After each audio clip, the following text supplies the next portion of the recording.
Hello everybody, welcome back again to my YouTube channel. My name is Kevin Saili. Pada YouTube channel ini teman-teman akan menemukan informasi menarik seputar cryptocurrency. So if you do the cryptocurrency, make sure kalian subscribe channel ini. Teman-teman, welcome back again. Di video update kali ini kita akan bahas untuk quick update Bitcoin. Jadi tanpa berpanjang, kali lebar, kali tinggi, kali volume dan lain sebagainya. Langsung aja kita masuk ke dalam technical analysis.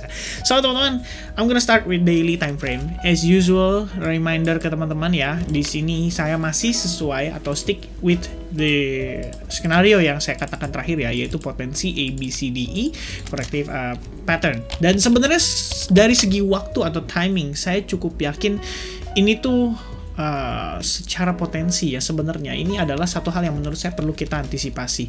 Jadi teman-teman, mark my words ya, per tanggal berapa nih? Saya bikin video ini per tanggal 12 Maret 2022. There is a possibility teman-teman, at least slight chance ya, kalau kita bisa ngelihat Bitcoin pada saat hari H nanti justru malah rebound teman-teman.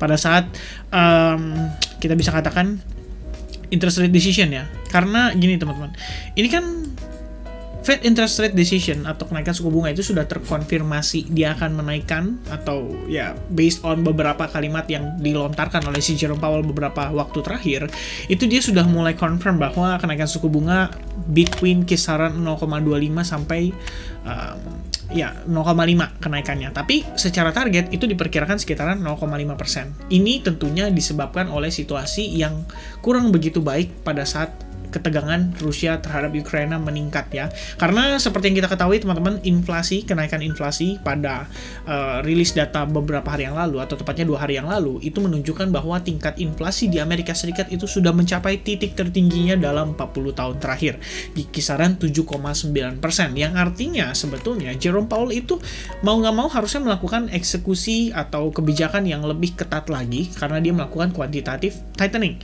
Nah, cuma problemnya teman-teman, kita harus mengetahui juga kalau misalkan dia naikinnya dalam waktu yang signifikan, itu akan mempengaruhi pinjaman-pinjaman yang dilakukan oleh pengusaha. Dan secara otomatis, itu pasti akan mempengaruhi para pengusaha ya untuk mendevelop perekonomian. Dan bisa jadi kalau misalkan pengusaha mengurangi, istilahnya mereka melakukan rem ya, mereka mengurangi ekspansi dan lain sebagainya, otomatis akan berkurang lapangan pekerjaan, yang artinya akan mempengaruhi tingkat pengangguran di Amerika Serikat. Dan kalau misalkan tingkat penganggurannya meningkat, otomatis mengurangi pendapatan orang-orang di Amerika Serikat.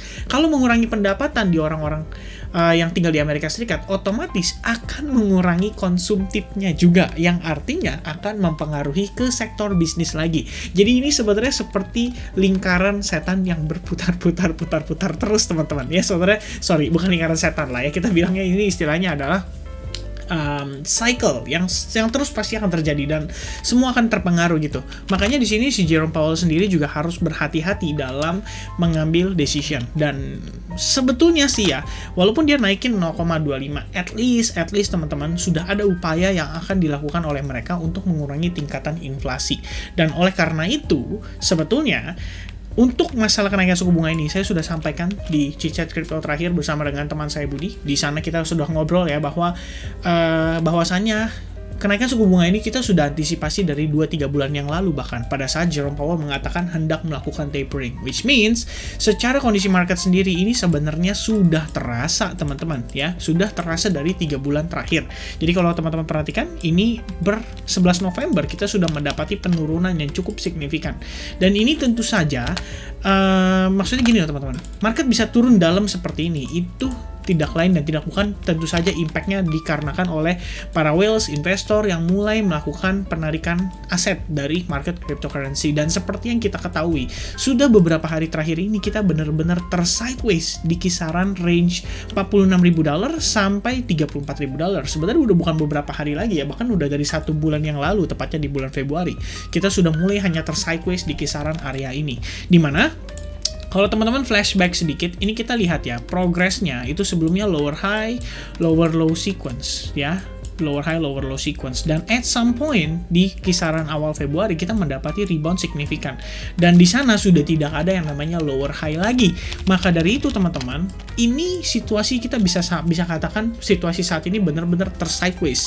Dan apakah ini adalah indikasi awal bahwa market itu sudah mulai menunjukkan potensi bottomnya?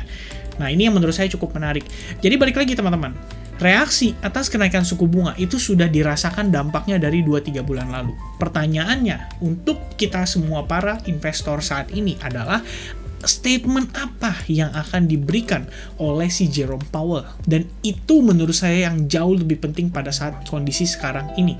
Mungkin itu yang menjadi penyebab market Bitcoin selama ini tersideways saja. Kenapa? Karena para investor, para whales enggan melakukan eksekusi. Ibaratnya mereka yang mau jual Bitcoinnya mungkin lagi berpikir, apakah nanti kebijakan yang diambil oleh si Jerome Powell akan lebih hawkish lagi? Apakah kebijakan yang diambil si Jerome Powell itu masih sesuai dengan yang dia bicarakan di November atau Desember lalu waktu FOMC meeting minutes? Nah, itu yang kita sama sekali belum tahu, teman-teman. Dan bagi saya itu benar-benar blur ya. Kita nggak bisa nge-read situation dan nge-read apa yang akan diinformasikan oleh si Jerome Powell. Even Warren Buffett sekalipun, seorang investor yang kita bisa katakan sudah sukses di dunia investasi, pun belum tentu bisa memberikan statement yang jelas terkait dengan apa yang akan Jerome Powell katakan nanti ya. Only Jerome Powell, the Federal Reserve, dan juga orang dalam. Barangkali teman-teman ada yang kenal orang dalam, ya silahkan. Kalau mau berbagi informasi, kita tunggu teman-teman di kolom komentarnya. Nah, jadi dengan situasi seperti itu, ini something yang menurut saya cukup menarik. Kalau kita perhatikan ya teman-teman, seandainya downtrend itu masih signifikan, semestinya kita akan mendapati rejection every time kita touch exponential moving average 21. Jadi kalau teman-teman masih ingat, waktu lalu di sini exponential moving average 21 dites, tapi kita melihat something yang berbeda kali ini. Dan disitulah waktu itu saya mengeksekusi long atas Bitcoin. Jadi kalau teman-teman masih ingat, itu ada banget ya di video YouTube saya, itu harusnya kisaran ya 1 bulan lalu lah ya kita bilang.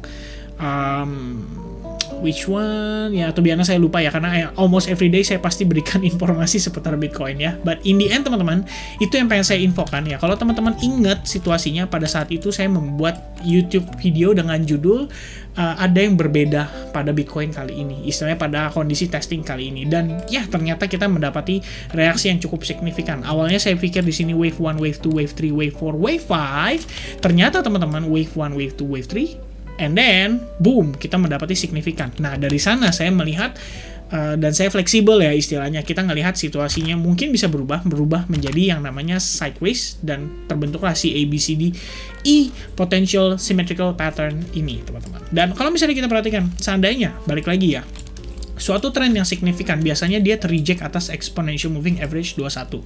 Sementara saat ini, kita bahkan ngetes exponential moving average 55, itu sudah lebih dari 3 kali. Atau kita bisa katakan sebanyak 4 kali, teman-teman. Nah, menurut saya ini adalah something yang kita harus perhitungkan ya.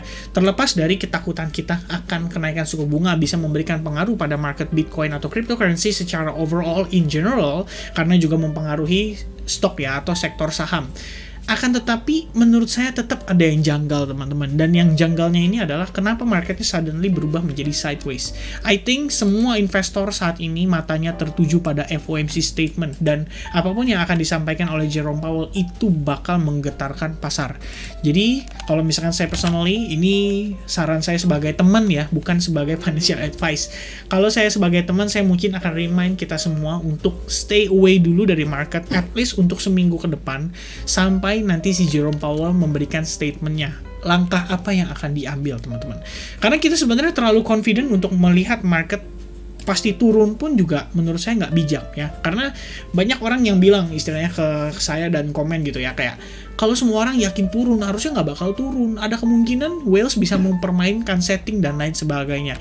Nah, kalau menurut saya, kita bukan masalah nebak-nebak well settingnya kemana gitu ya, tapi kita lebih ke arah melihat apa sih yang berpotensi terjadi pada sepekan ke depan secara fundamental. Dan kalau menurut pandangan saya, lebih kurang itu perlu diperhatikan ya. Jadi ada kemungkinan pada saat suku bunga dirilis dan datanya menunjukkan bahwa oke, suku bunga confirm naik, bisa aja market spike down dulu. Jadi kayak ada proses panic selling yang terjadi pasar, kemudian ternyata teman-teman, who knows ya, nobody knows, even saya sekalipun, even Warren Buffett sekalipun, nggak ada yang tahu. Mana tahu tiba-tiba ternyata para whales melihat, menanggapi statement yang diberikan oleh Jerome Powell bahwa ini adalah situasi yang menarik untuk buy the dip and buy the discount, and then boom ya, who knows kalau ternyata yang terjadi pada market adalah dia fake out only. Jadi Indian memang skenarionya dia ngejar ke wave 5, tapi dia cuma fake out doang. Jadi kayak set abis itu dia naik gitu loh, signifikan. Nah, itu adalah satu yang menurut saya personally perlu kita perhatikan, dan ini menurut saya adalah update alternatif major saya yang saya pribadi ngelihat berpotensi terjadi di market gitu ya. Jadi kalau misalnya simple, kita lihat ya dari chart kosongan aja teman-teman. Ini seandainya chart kosong begini aja ya. Kalian bisa lihat ini adalah proses transisi yang menurut saya sangat soft teman-teman ya. Dari pressure sellers yang signifikan, somehow Bitcoin berubah menjadi sideways pada area ini. Nah, kenapa dia bisa sideways teman-teman? Apa yang menyebabkan harga Bitcoin itu terjadi sideways? Tidak ada demand di sana, dan juga yang melakukan sell off juga nggak signifikan. So I think teman-teman, this is something yang menurut saya temuan yang menarik ya. Jadi ya, who knows teman-teman, di tanggal 12 Maret ini kita bikin video soal ini. Mudah-mudahan sih something yang tentunya menjadi ekspektasi kita semua untuk melihat setidaknya Bitcoin masih ada bull run sekali lagi untuk nutup keseluruhan bullishnya dan menjemput semua posisi yang udah nyangkut dari teman-teman sekalian. Who knows ya, itu adalah harapan kita semua.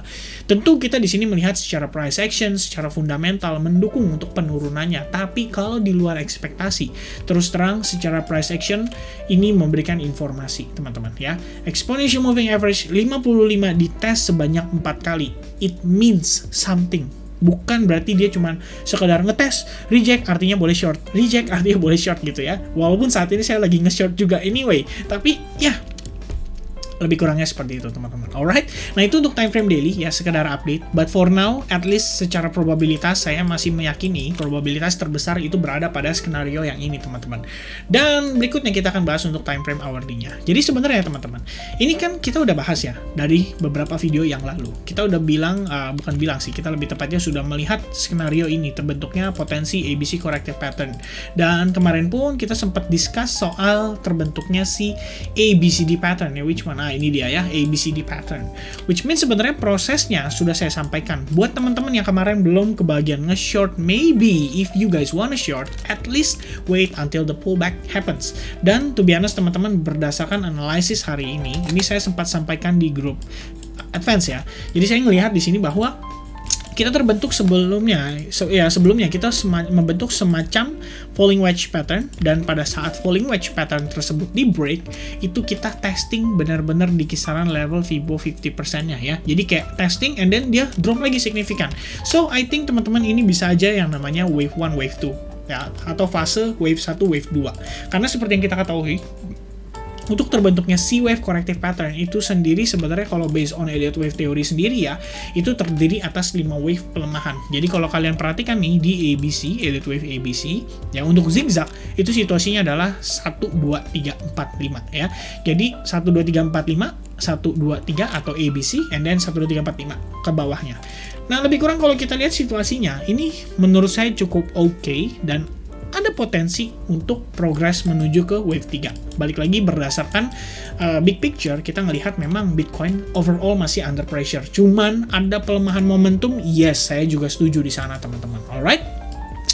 Dan ya, kita lihat lagi teman-teman, kalau misalkan demikian memang ini adalah overall progressnya, ini kembali lagi ke trendline yang ada pada time frame daily, yaitu di trendline ini ya. Jadi kalau misalkan kita ngetes ke level C wave-nya di bawah sini, ada possibility area tersebut merupakan trendline yang akan dites teman-teman. Jadi lebih kurangnya secara keseluruhan ini menjadi 1, 2, and 3, and 4, and 5 wave, lalu sekaligus nutup ke C-wave corrective pattern disertai dengan ABCD corrective pattern, sehingga kalau misalkan demikian berikutnya kita akan menuju ke E-wave-nya atau wave E-nya, ada kemungkinan ABC again teman-teman, before kita terkonfirmasi dan drop sekali lagi dengan signifikan. Alright, so I think teman-teman itu update saya untuk saat ini. Jadi sedikit banyak sebenarnya nggak terlalu banyak sih, saya cuma nyampein something yang menurut saya cukup menarik ya untuk didengar, yaitu tentunya kondisi fundamental terkini yang saya yakini itu sebetulnya menurut saya cukup masuk akal. Balik lagi,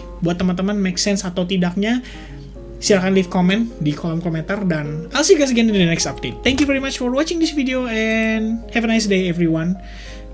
Happy weekend karena udah hari Sabtu ya, dan sampai ketemu lagi.